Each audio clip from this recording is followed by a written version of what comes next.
que estarão debaixo da égide do anticristo. O 666, conforme está aí colocado em tela, que é a marca do seu governo, tá certo? O seu sinal, aquilo que será um ponto de divisão entre aqueles que aderem ao governo do anticristo e aqueles que o rejeitarem, tá ok? Aqueles que o rejeitarem, rejeitarão o sinal do anticristo. Aqueles que o aceitarem, aceitarão o sinal e estarão marcados aí para sempre debaixo dessa condenação. Então não temos aqui nenhum interesse em ficar divagando sobre o que pode ser esse sinal, se podemos interpretá-lo como o nome de alguma pessoa, ou ficar aqui fazendo especulações sobre como ele será aplicado às pessoas. João, na sua carta, diz que é possível de interpretar, porque é número de homens, e o que eu prefiro, a visão que eu prefiro adotar aqui, é que as pessoas que estiverem diante dessa situação saberão quando devem aceitar por quererem participar do governo do anticristo, por quererem se aliar a ele, ou rejeitar porque rejeitam toda a sua obra e rejeitam toda manifestação deste governo anti-Deus, desse governo anticristo. Então os que rejeitam, rejeitam porque são fiéis a Cristo, estão dispostos a ir até o fim na sua comunhão, na sua fidelidade. Os que aceitam é porque já rejeitaram e estão dispostos então a se aliar nas fileiras do anticristo. Então entendemos que esse parecer de João é no sentido de deixar muito claro que a aceitação negativa serão conscientes, tá certo? O número será algo inteligível, será algo que poderá ser compreendido por todas as pessoas, bem como será algo imposto, ok? Será colocado por meio de imposição. Então esta é uma marca do governo do anticristo, a imposição do 666. E finalmente temos a imagem ali sobre o vale de Meguido, sobre Ar Meguido, o local onde profeticamente é apontado como o local para a reunião das tropas, tá certo? Que então batalharão, marcharão contra Israel para o exterminar, dando ensejo ao momento em que Cristo virá com a igreja, juntamente com a igreja, resgatar, salvar, livrar Israel dessa intensa perseguição, pondo fim ao período da grande tribulação, bem como ao período escatológico da 70ª semana de Daniel. Então, seguindo mais adiante, vemos um pouco mais acerca da interpretação desta visão de Daniel. E conforme está em tela, essas duas revelações estão relacionadas ao mesmo contexto, mas foram dadas em situações diferentes. A estátua foi um sonho dado a Nabucodonosor, que foi acometido de esquecimento.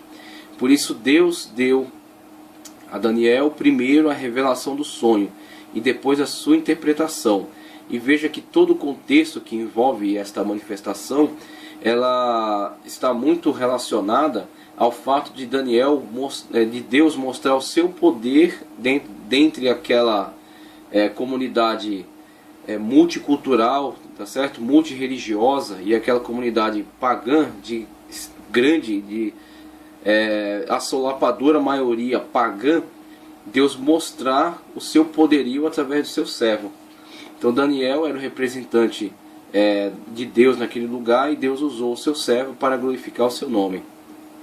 Então o sonho que foi dado, a estratégia usada por Deus é fazer com que o monarca esquecesse do sonho que teve. Ele sabia que teve um sonho e que algo estava o atormentando, mas ele não se recordava do próprio sonho.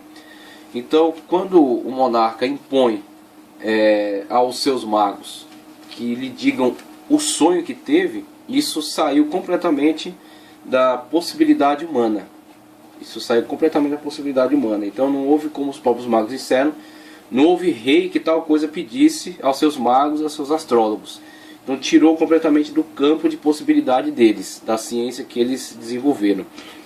Com isso, colocando Daniel no centro da situação, porque Daniel não tentaria interpretar, não tentaria trazer a solução a este enigma por meio de competências, de atributos pessoais.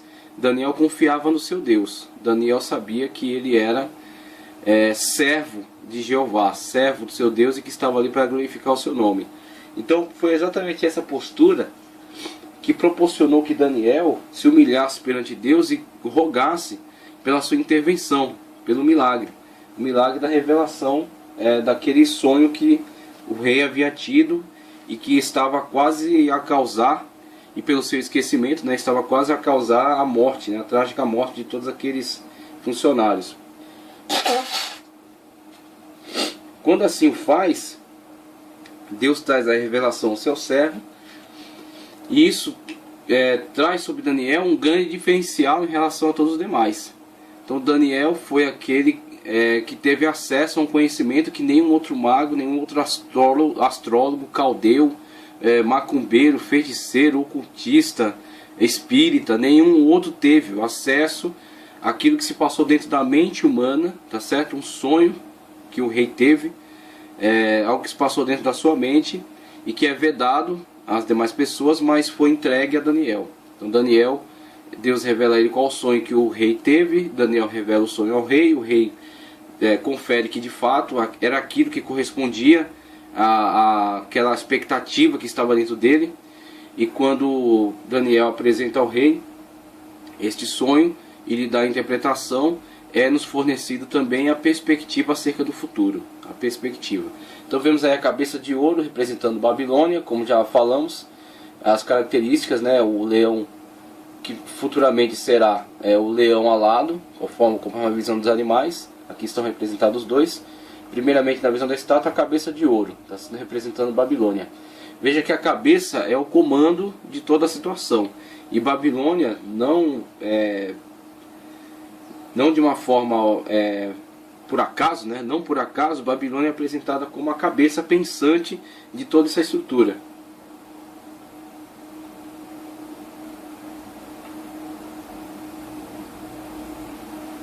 Mesmo que ela seja sucedida por alguns impérios que foram maiores do que ela, que tiveram mais poderio bélico, poderio político, dominação territorial, mas a mentalidade babilônica é o que está por trás dos demais governos. Então veja que Babilônia é tipificada aqui como a cabeça pensante de toda essa estrutura.